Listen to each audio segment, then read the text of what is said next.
Let's watch some crazy stuff, yo. All right. Let's too late.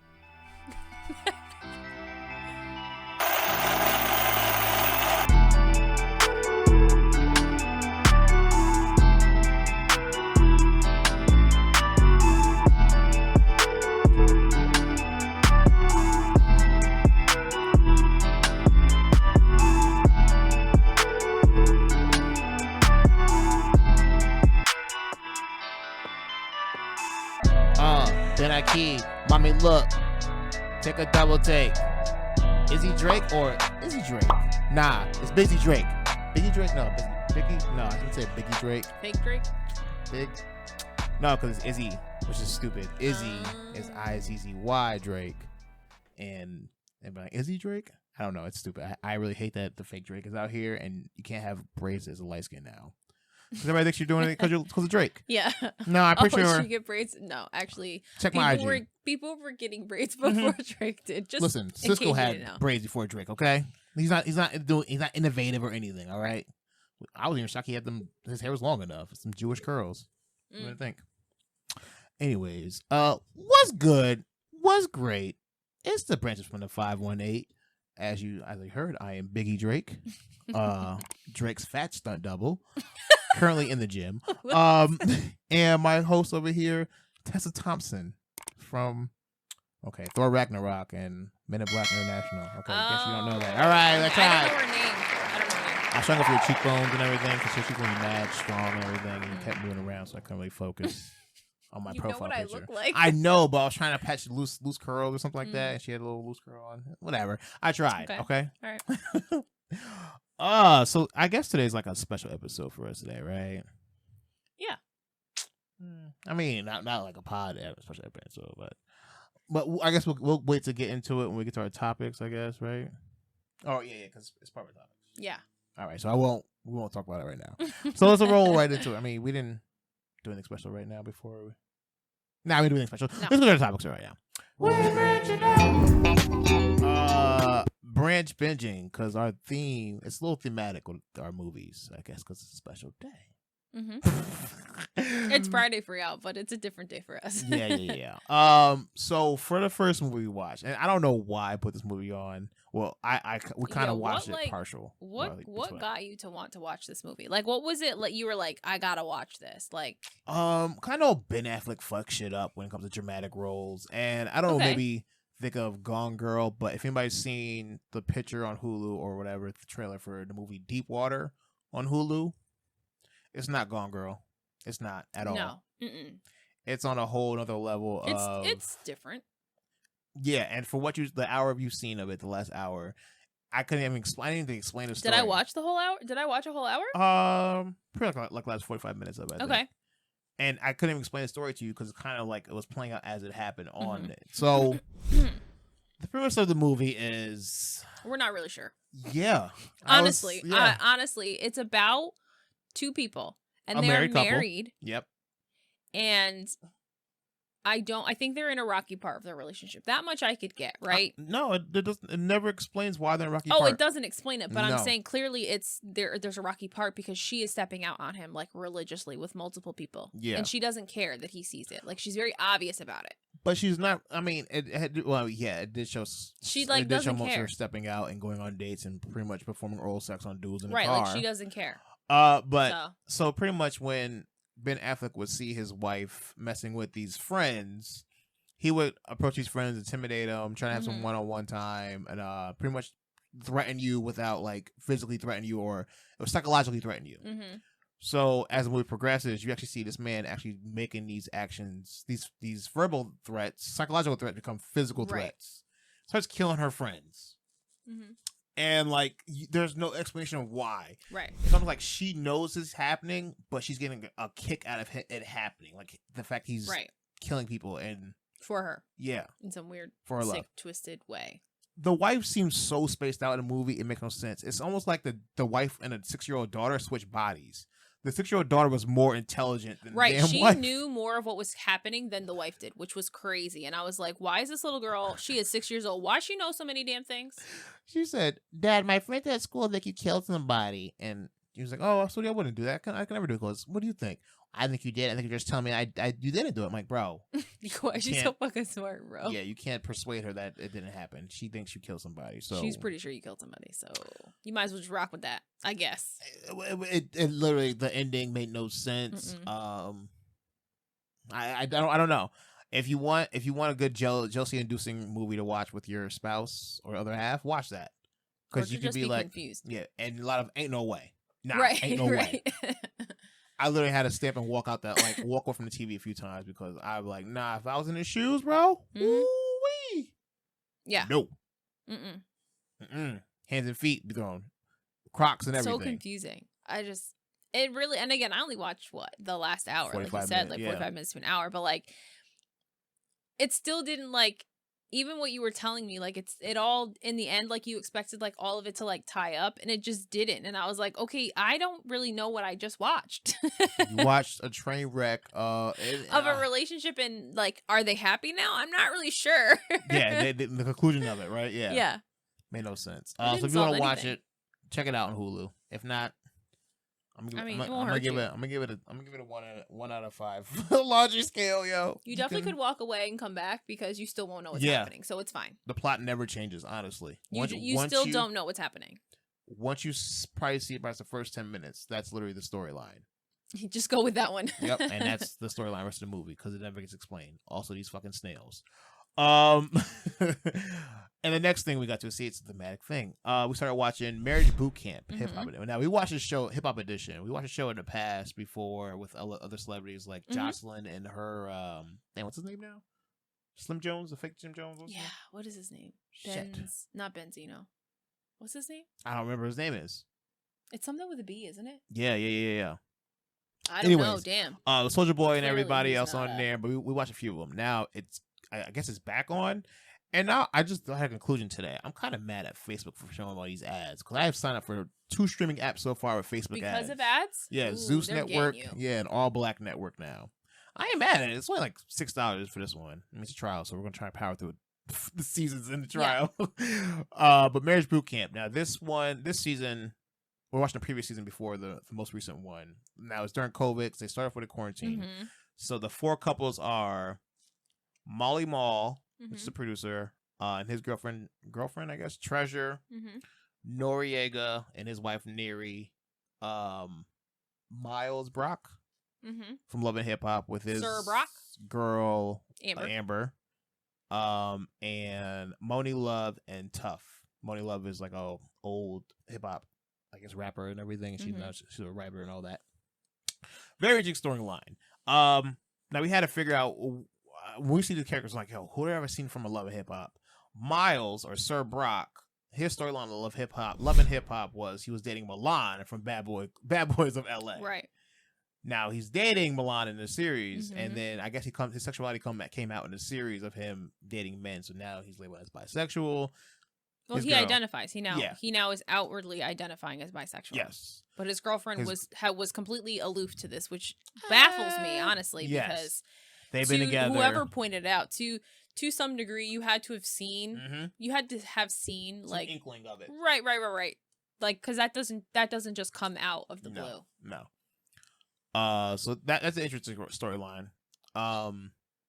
It's just like Nori. It's very interesting watching this show because it's like seeing the therapy level of it and watching other marriages train wreck from the outside looking in. It's like Right. Nah, no, couldn't be doing that. Couldn't be me.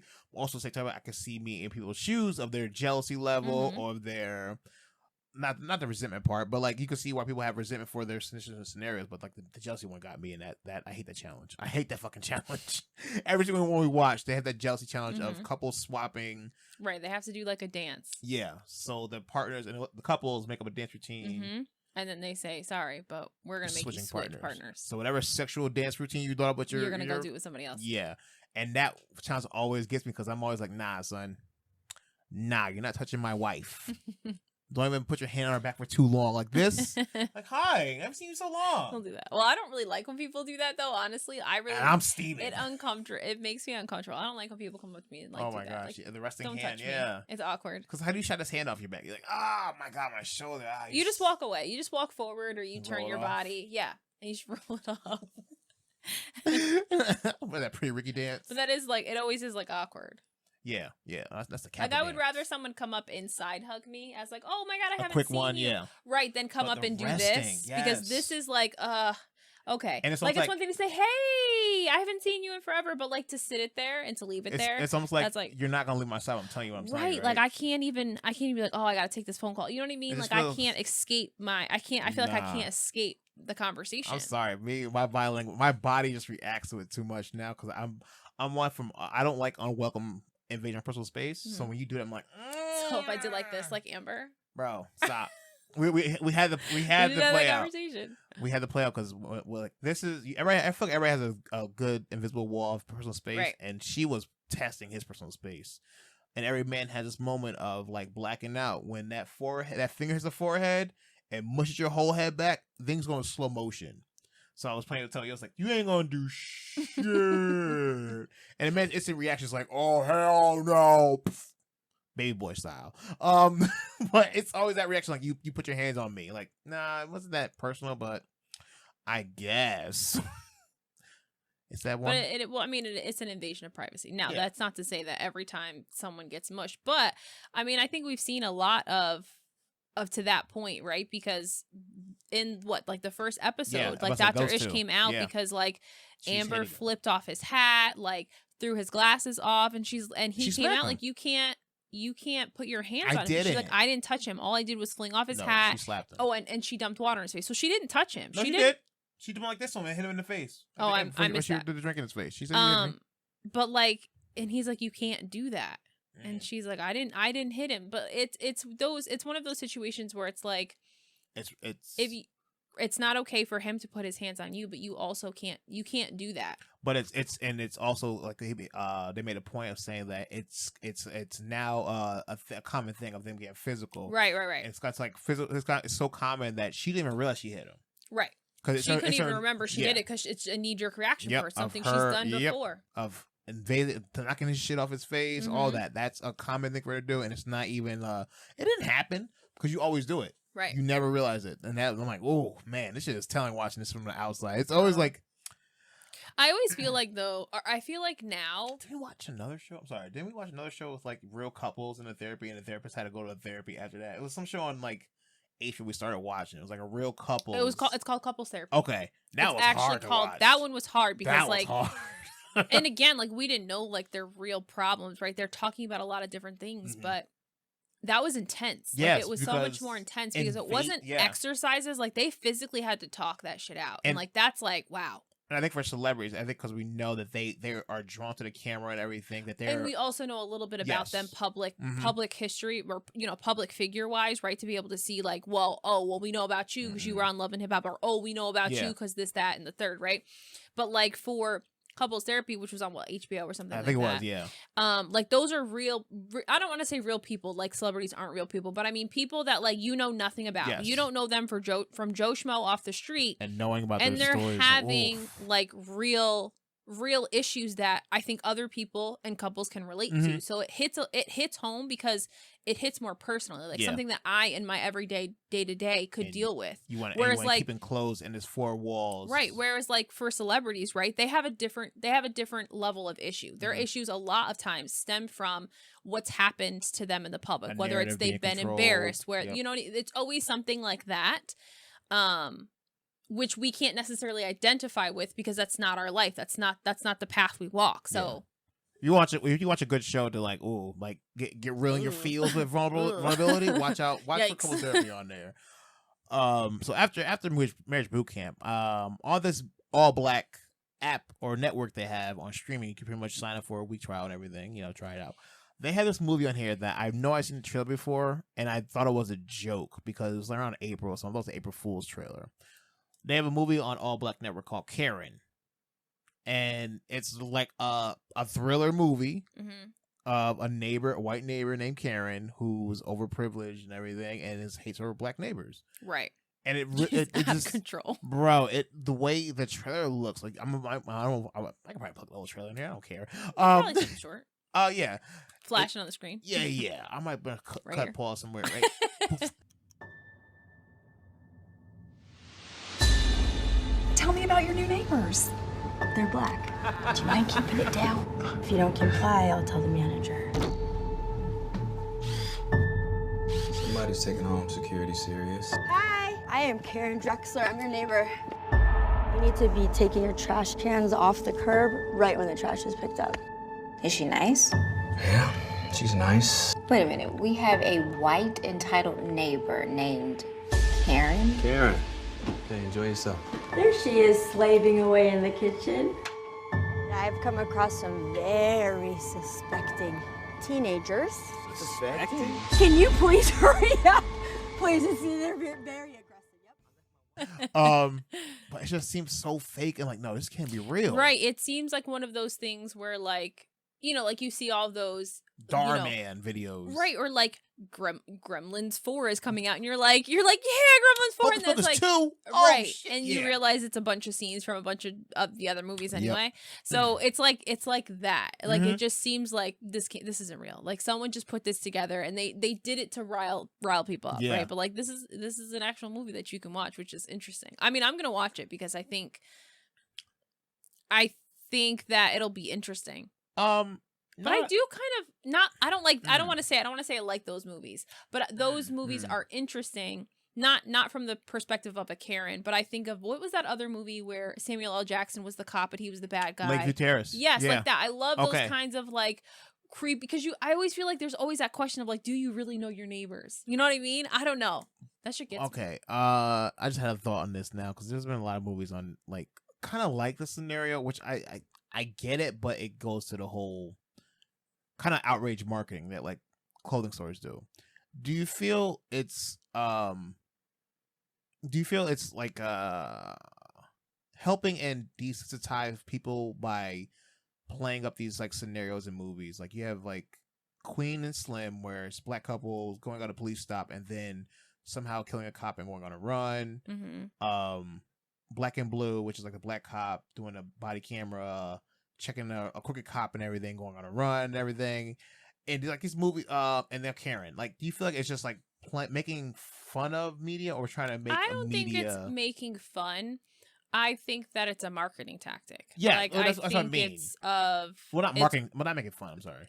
Right. No, but I think it's a marketing tactic, right? What is popular right now? What is really going to draw attention? And let's do that. I mean, I'm even thinking about in the space that I am as a business owner.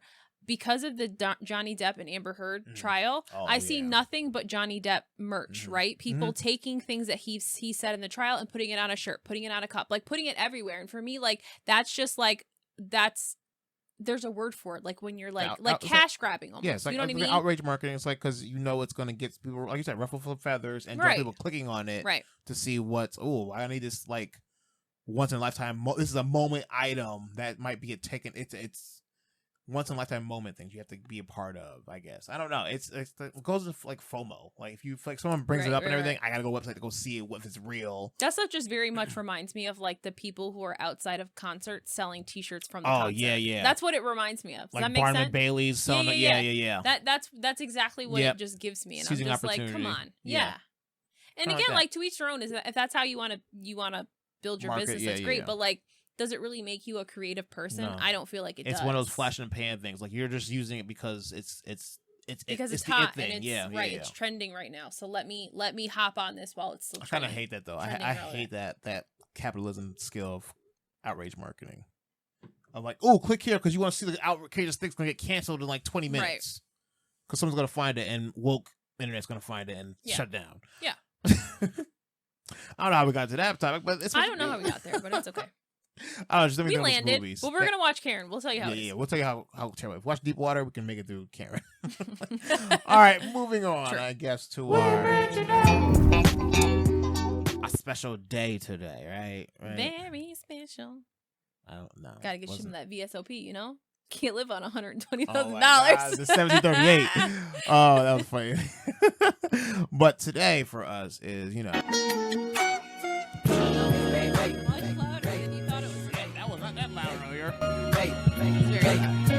But yeah, it's our anniversary. If you don't know the St. Louis, don't think about the Hurricane Chris.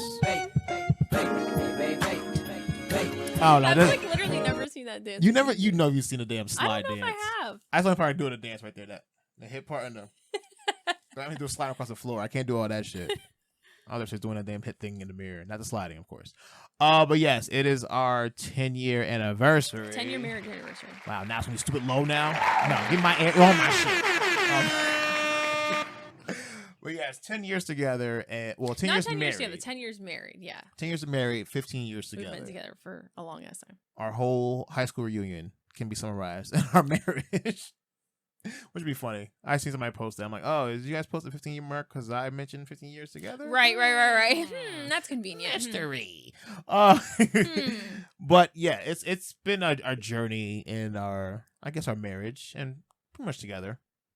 And I guess we've pretty much learned about each other. We really have learned about each other in our whole 15 years together of pretty much being together in our last senior year of school. Right.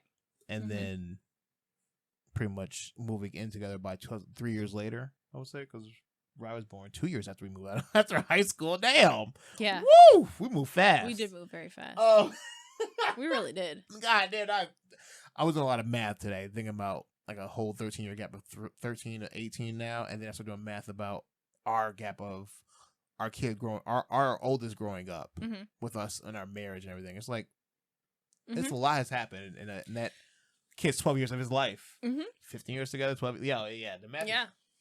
Yep. Wow, 3-year gap on that. I know. Think about it. I was pregnant for It's a lucky number. 9 months, right? So like technically 3 almost divided by 14 9, that's years. 6. So No, stop. yeah. 3 by 9 and 3 is 3. Wait, hold on. It's a special number. Yes. But yes, it's been a journey, and I've been posting on our Facebook about thinking about the emotional. And I know. Okay, so can I stop for a second, because I read your post and I got emotional. I wasn't gonna tell you I got emotional, but I got emotional because I don't. Well, listen, you know me. Like, emotions strike at we just talk about the space. Why you silliest hold time. me, bro? Because I need you to listen. That means don't interrupt because I'm trying to tell you something. But I got very emotional because it was very sweet, and it came from a place that is vulnerable for you, if that makes sense. And I know you're always very comfortable to share your emotions, and that has kind of been sometimes some of the tumultuousness and the disagreements that we have, because I don't, and we're gonna get into kind of what that's about, but like, I don't always emulate those emotions as quick. Yes, and that's what I mean. I think that's what I mean. I've learned of how our communication levels go between each other. Like, I don't like to be open, but I am willing to be open in order to get a conversation going between us. But when I feel like I've learned how our communication goes between each other, that not to put all my emotions involved in it, because I know I'm not respectfully, I'm not gonna get it back from you, because I know how we communicate and when we have a disagreement with things. So I had to learn to cut back on my old ways of pretty much of how I was going. So another topic we're going to talk about of how I was brought up and how discussions brought up. Right.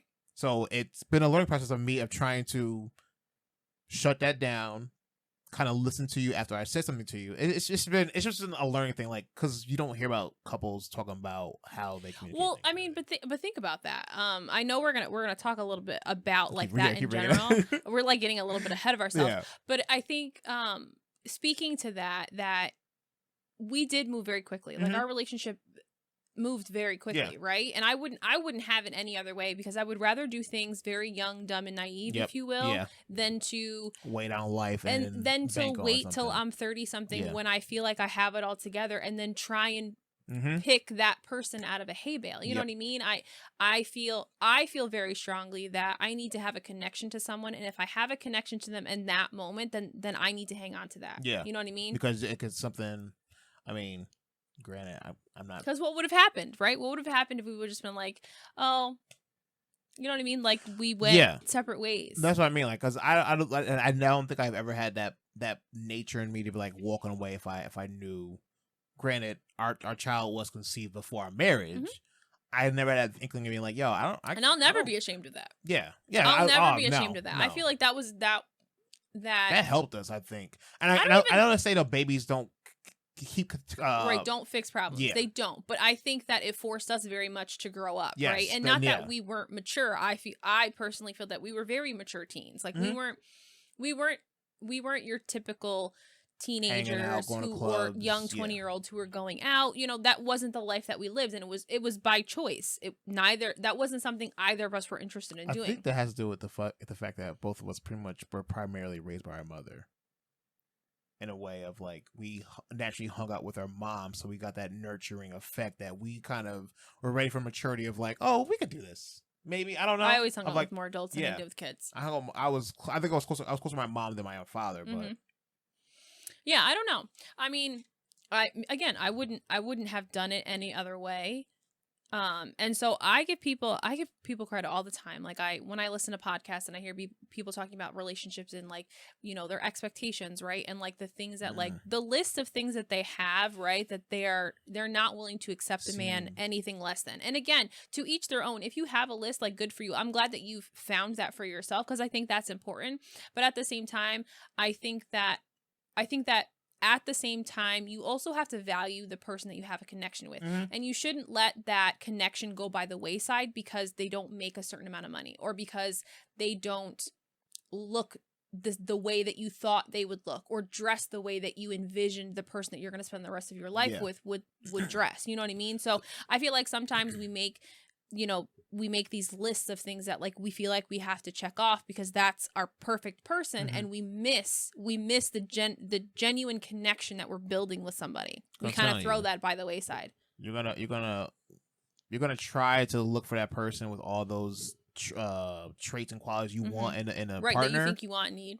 And it's I think the best option for people out there looking nowadays, like, find anybody who like it's almost like label your weaknesses that you know you need help on, and look for those in somebody. Right. Like if you know you shut down when it comes to confrontations. Or your core values. Like, what are your core values? Like what's important to you? If communication is big for you, then look for someone who's willing to communicate with you and not run away from the conversation. You know what I mean? Like, hit you with it. That's crazy every time.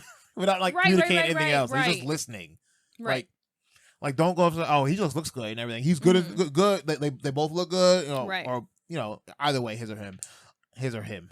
His or her. It's the same thing, but it's okay. We know what I mean? Like, they look, don't go for physical or just the sexual part of it. You gotta find somebody who can, that sapiosexual level, that brain level. You gotta someone but someone that challenges you, someone that encourages you to think bigger, that really really, you know what I mean, like challenges your mental, like doesn't just feed your physical ego. Right? You physically, right? But also can feed you mentally too. That's important. Well, all I know is I'd rather feed humor than mentally. But anyways, but to go back to like what I just said, like obviously our relationship started because we were attracted to each other, right? Yeah. So like attraction is not. We're not saying it needs to be out the window, but at the same time, 10% of the whole but like relationship. Then when you get to know someone, and you're getting to know them in your relationship, you're also valuing what they're bringing to the table. And again, it doesn't mean you're going to agree on everything, but there also is like being able to click in conversation, right? And being able to, and I'm not saying like finish each other's sentences, but like we can talk about some of the stupidest shit and just like, where I'm like, you better agree to this. You better agree with me. Yes, right. You better say yes. Yeah, right. You're right, right? You agree, right?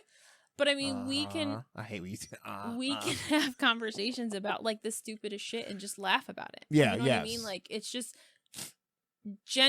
being able to genuinely be comfortable with each other and like say something stupid and just make each other feel good. Yeah, I feel like you gotta have some humorous bone in you to get through like a long-term committed relationship, because you're just like too personal and everything's about me in the moment and like we're about us later, and it ain't gonna last long. If you're like, I gotta do this and everything. What about you at night? Or what about I'll get to you when it becomes the family time of like eating during meals and laying in bed together. That makes things rocky. So you gotta have some time for each other, even though that makes things difficult when you start planning like, oh, we got date night on Thursdays and Fridays. Like, but it's something you planned it. Right. I mean, we tried that, but it gets to the point where like, I don't want to do that. Let's stay in the house today. Yeah. We have moments where we're like, let's do a movie weekend. But like, we want to stay inside. just let's just do a movie weekend here. Yeah, that's fine. That's fine. That's fine. I don't want to go out. We'll order dinner for here. But talking about our 15 years together and thinking about our oldest son got us thinking about, I guess, our past and the future. So let's get on to this one. Maybe Now, I wasn't trying to make you mad, okay? Not mad, but just I don't want to think about this part yet because I know me. Our oldest son is 12. Mm-hmm. And he's a very immature 12. And I'm saying that very honestly, very candidly. He still asks very, very immature questions because, again, he came up to both of us not that long ago showing us his very many mustache hairs because he thinks that something is happening. And I said, honey, I have more mustache hairs under my lip than you do right now. So I'm sorry. That's mad loud. I'm sorry. Shush. So he's getting to be he's gonna be a teenager soon. Like he's gonna be a teen, and so I've really gotten to be thinking about like some of those conversations that like I don't know that I'm yet prepared to have, but I know that there's gonna come a time where he's gonna ask me questions or he's gonna pose things to me that I may not be ready to handle. So for instance, my brain got a little bit ahead of myself because again, he's 12 and he's a very, very, very immature 12. Immature and curious. That's the right, thing. right. He's both of those things. He probably is very much like you when you were a kid. Yeah, we kind of deduced that earlier doing the math. Yeah. But so the other day, I went upstairs. And I had just washed my hands because I was just out in the garage doing work, and so my hands were gross. And I needed to wash the epoxy off them or whatever. And that's not important. I do this all the time. Where I tell parts of the story that are not important. I gotta land it. Jesus. Anyway, I came upstairs and I needed to grab lotion because I hate when my hands like feel dry like that. So I go to the bathroom where I know my lotion bottle is, and I was like, "Where the hell's my lotion? Like I just took a shower. Like where's the lotion that I just had in here like 2 hours ago?" Here comes Riley. Oh, here's the lotion. I was like, why do you have the lotion? He was like, I don't know. I needed it. I was like, okay, right? I grab lotion. I put the lotion away. I go back doing what I'm doing. Probably 20 minutes later, I come upstairs because whatever. I was getting ready to do something else. And I go into our room and I noticed that I didn't notice anything. I just went in to talk to our youngest who's watching TV. And here comes Riley with your bottle of lotion. He goes, here's Dad's lotion. I go, why do you need so much lotion? And he pauses and he's like, I just really ashy, like, how do you make the itch go away? And I'm like, number one, I have to beg you to put lotion on your ashy knees. So why all of a sudden now do you need so much lotion on your legs? My legs are just so itchy. And I said, is that it? Yeah, my legs are so dry and so itchy. And I said, okay, right? And so I immediately text Ryan. I go, you will not believe this.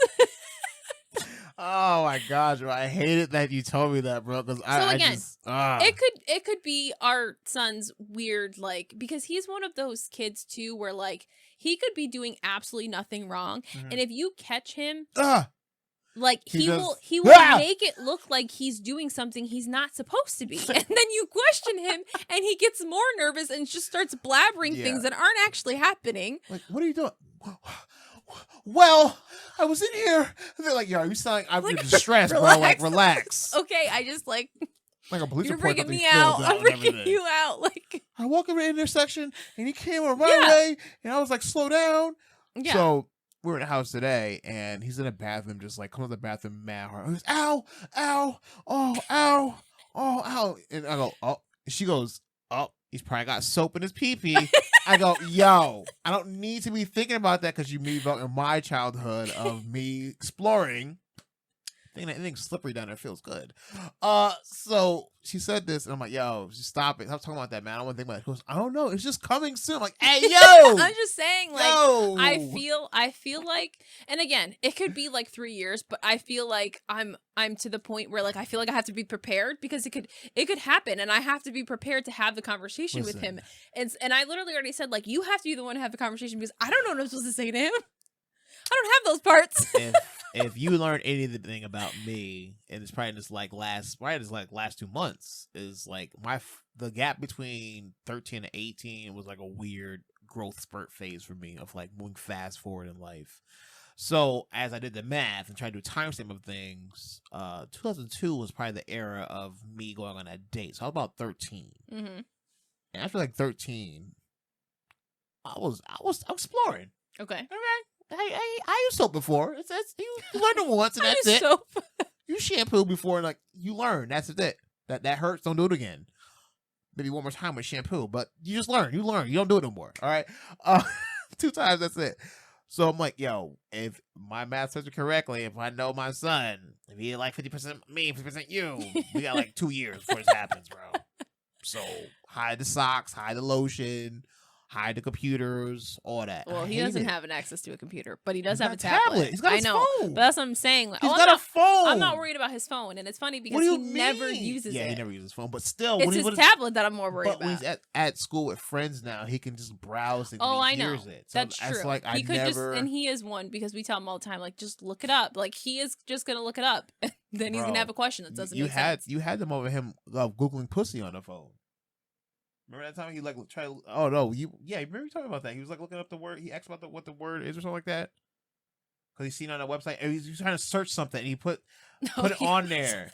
He's trying to like put like pussy cat or something like that. What it was? And he wrote pussy. In the Google. And I was like, what are you looking up? I was trying to find it. He's like getting flabbergasted, trying to get the words out. Yes, very like out of breath. So like I'm like, good Lord. And again, he's in middle school, so we expect, right, that because he's so immature that he's literally going to be from his friends, sort of dumbstruck by all these things that his friends are saying because his friends act a little bit older than he does.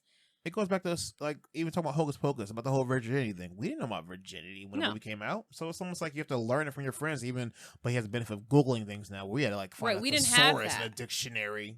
Right, or we had to wait till we got home to our own computers to figure that shit out. I was you know what I my mean? parents shit about that stuff. I don't think that is true. That got us in other titles. So let's talk. Let's I guess we get into that since we just stuck into that thing. Did your parents ever have the birds and bees talk with you? Or anything about masturbation? Okay, no, I never had a conversation with either of my parents about masturbation. I don't believe so. If I did, I clearly tuned that shit out. I did have a conversation about sex with my mother, which was just awkward. But I was, at that point, I think I was probably like 14 or 15. So I was already in high school. Now, again, I had a general understanding of what sex was at that point.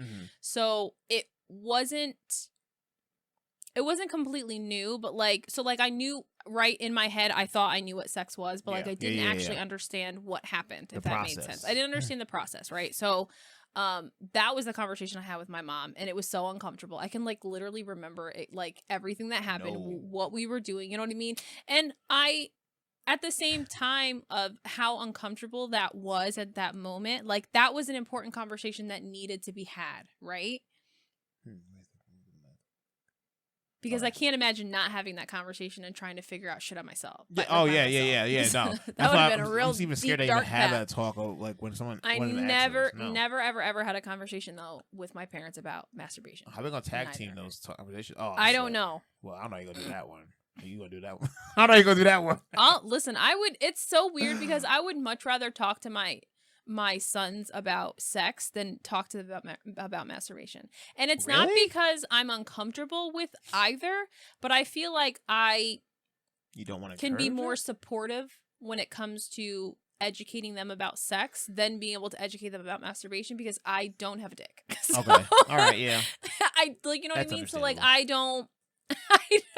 I mean, I can talk about the act, right, of pleasuring oneself, but I can't, you know what I mean? I can't all right, now I feel like I need to set my kids up for failure just to try it in your life. All right, you could try it, but it's best you try with shampoo and soap. Get out of here! Don't do that.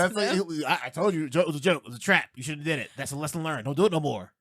But at the same time, as much as those conversations freak me out, right? Because when your worst fear as a parent is telling your child something wrong, right? Or something that's going to make them think a way that they don't need to think, right? Think that what they're asking you is embarrassing, right? All right. But it's hard to not bring your own uncomfortability and uncertainty into the conversation because, again, you don't necessarily always know what they know. So you're trying to tread lightly and give them enough information that's going to appease them, but isn't going to push them over the limit of, let me go search porn now today. You know what I mean? So there's a fine line that it's hard to figure out where to step. I see. That's why, and I feel like parents need to ask, what do you know about it?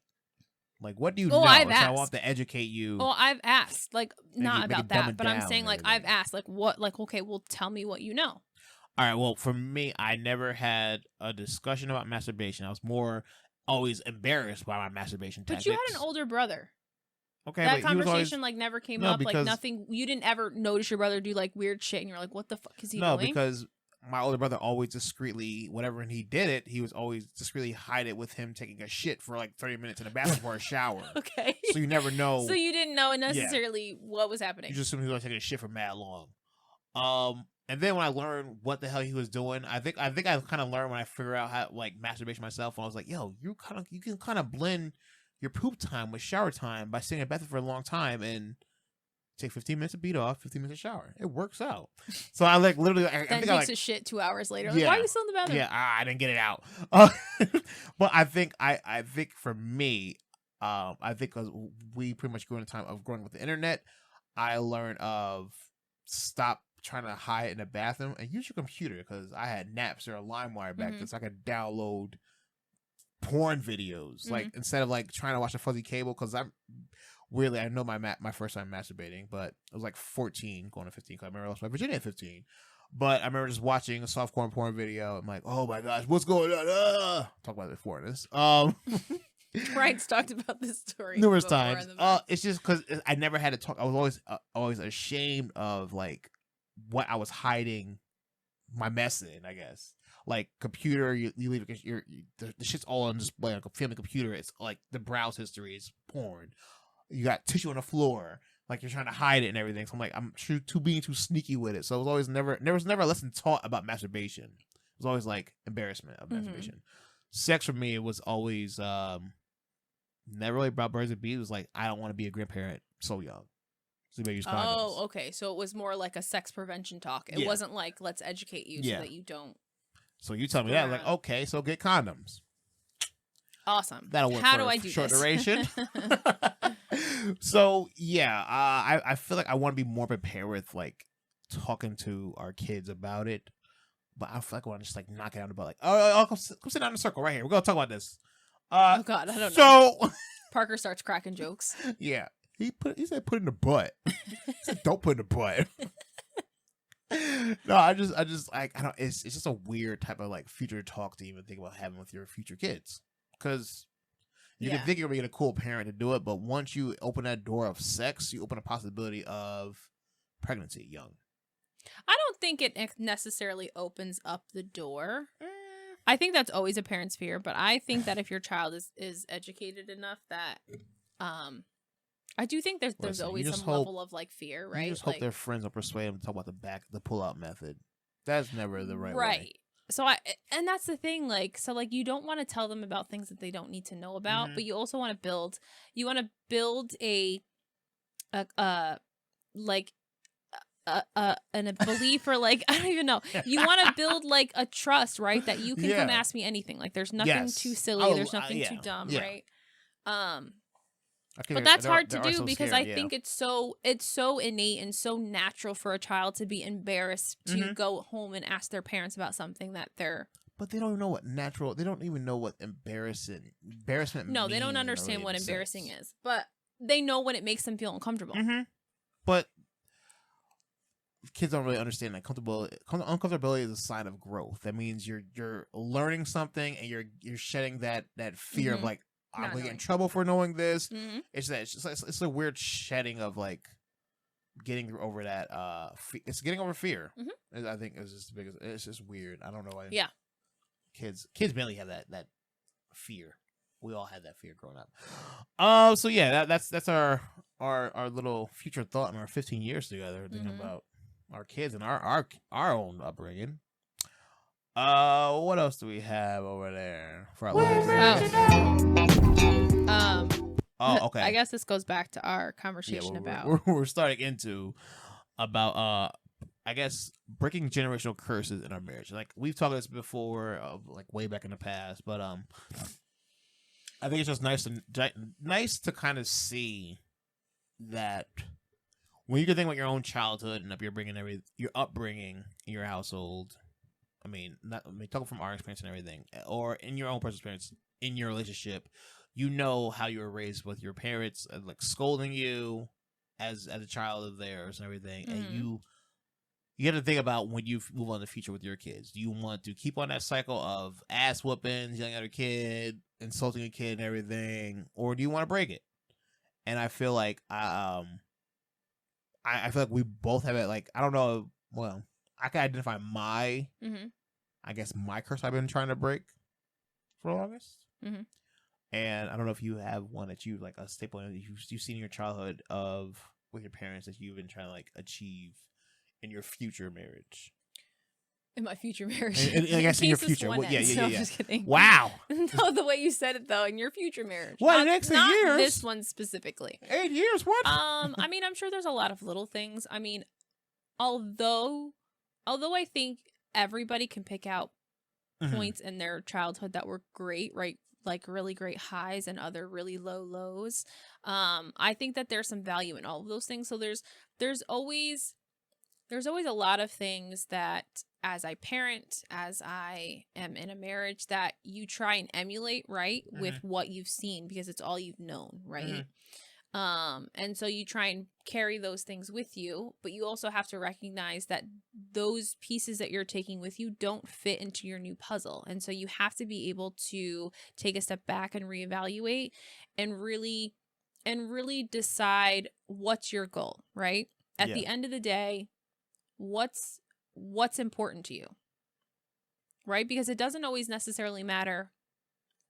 What do you mean? Do you mean like what's important that's going to be a long-lasting effect, or is this going to be a short-term effect of? Meaning, like, so let's take parenting for instance, right? I wouldn't say I was gentle parenting because that's dramatic. Because gentle parenting nowadays is like, I would never, right? Did you just pick our window? Parents would never. Well, you got to go. You know what I mean? Like, there was definitely discipline in my house, but the discipline that I received was very different from the discipline that you received in your house. So I think when I think about the way that we were parented when we're coming together, like we're having to consistently play like a balancing act, right? Yeah. To not go too far in either direction so that we're still feeling very much like valid parents in this partnership of parenting, but also not straying too far on either side of that spectrum that could potentially traumatize our children in either way, right?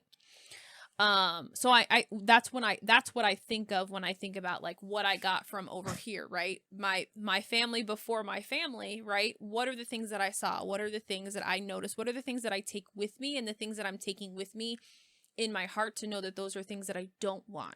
Because I think because like that goes to that thought of like the moniker of hurt people. You have a moment to break that, whether it be physically or verbally, any kind of hurt you felt in your relationship, your upbringing. You have an option to either continue that pattern of hurting somebody else that you're going to be raising, or change it. And I think it's hard, like you said, you take something you take from your upbringing, and you're just like, this is the way a parent, this is how it should work. But you like. But it wasn't the right way. When you have to think about do you think I was right for like my upbringing is like ass whoopings. I was like ass whoopings when I felt like I was making an excuse or didn't do something, made a mess of something and didn't clean up or something like that. Ass whooping. I'm like, at this point in my adult, I'm like, why? Why was I getting that kind of punishment? For not picking up after myself. Yeah, for not picking up myself. Like, it shouldn't have gone that far. But I figured that was how my parents were raised. Of like, you don't do something correct, I did it the first way, I'm gonna whoop your ass. I didn't know that. Like, you wouldn't know that because you're not talking to your parents about how they were upbringing. Right. But you can kind of see it as you get older, because it's like you have a moment with your kids. You're like, do I spank them for this, or do I just like is raising my voice enough? Right. It's like, all right, he got the lesson. He's crying already for me. Just raising my voice alone because I'm coming out of my character of my normal jolly self, and he knows I'm mad.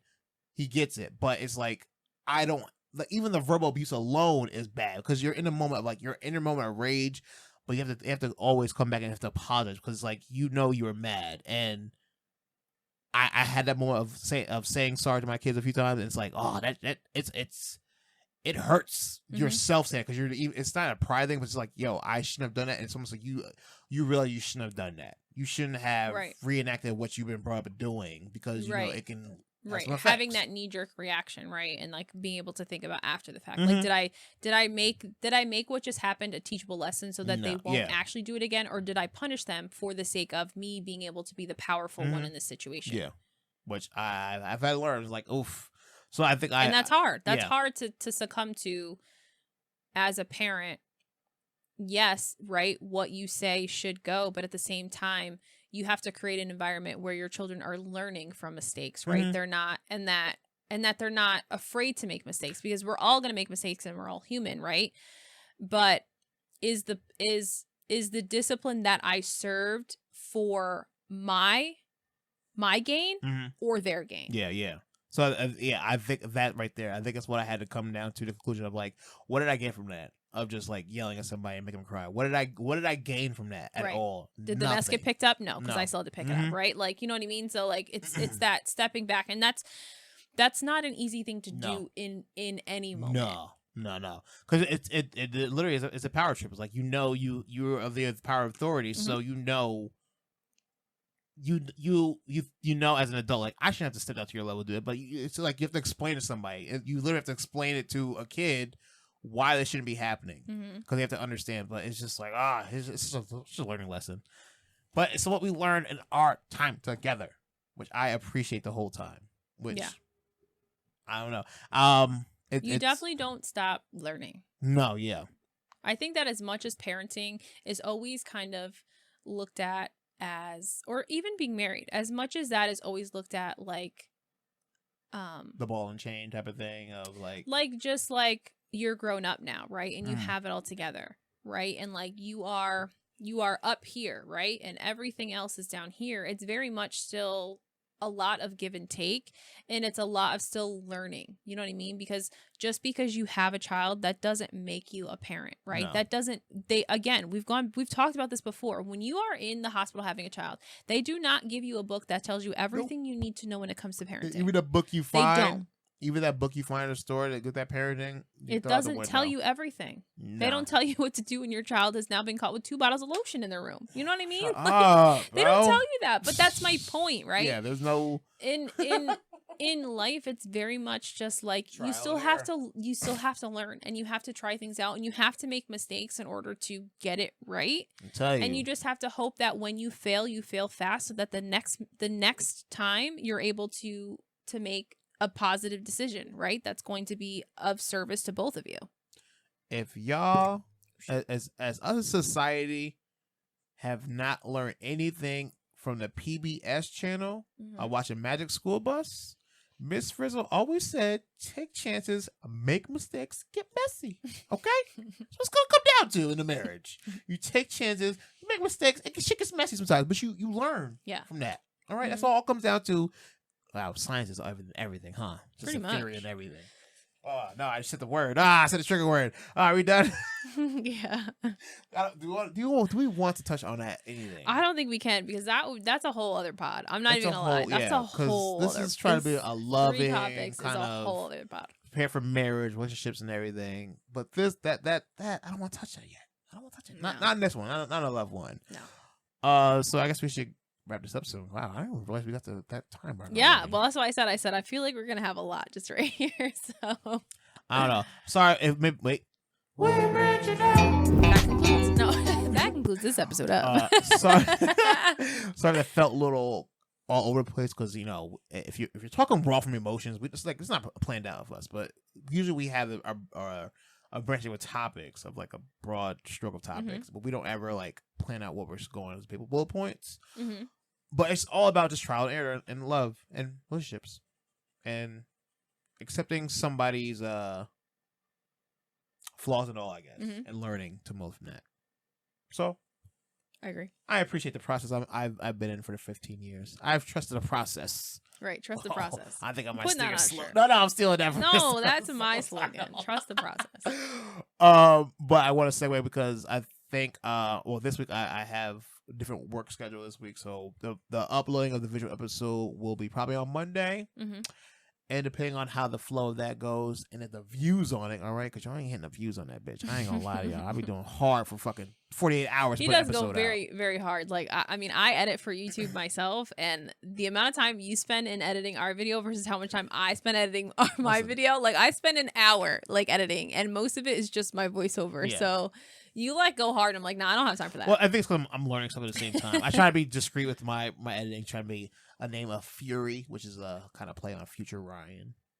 Okay. So I would make a joke of that, but it's usually just me doing it, and it's been a process. I always learn things as I'm going, so I'm always like trying to speed it up and get it out by Saturday. It works, but it's be a lot sometimes. But this week it's gonna probably be out Monday because of my work schedule.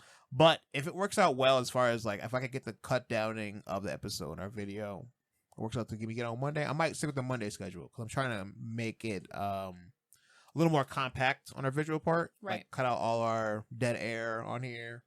I mean, it's a podcast. You go to driving or whatever. It's audio. But visual, if you want a little speed up of like TikTok cuts and all that, you can watch it on there. You know, it's a process. Goddamn, that's the title. All right, this. Yep. Trust the process. Hey, I kind of like that. No. I'm stealing what I gave you for a slogan. All right, so.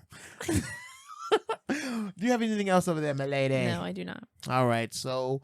That's it for this episode. You can find us on YouTube on Monday. Like and subscribe. And until next time, bye. For another 10 years. I love you. Me too.